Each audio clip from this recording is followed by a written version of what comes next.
Today I will show you that how you can easily delete your Facebook account permanently in 2025. That's quite simple, so make sure to watch the video till end so you don't make a single mistake.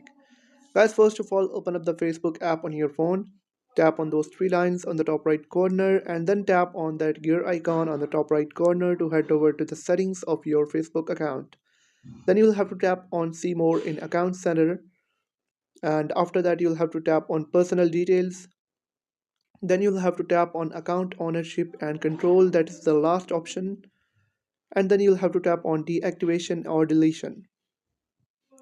Then select your Facebook profile that you want to delete. Then select delete account, and it says deleting your account is permanent, so this action is undone.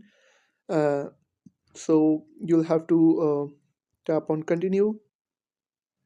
Then you'll have to select a reason. You can select any one of these reasons, then hit continue again, and then hit continue again, and then it will show you the linked applications or linked games and your messenger accounts, and hit continue if you want to delete them as well.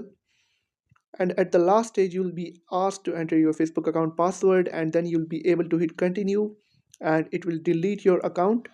Make sure that if you want to delete your account, you'll not be able to recover it after deletion. So make sure before deleting make sure to think about it before deleting your Facebook account. So I hope you have found the video helpful. If you have found the video helpful, make sure to like the video and hit that subscribe button. And if you have any questions about the video, let me know in the comment section. Thank you.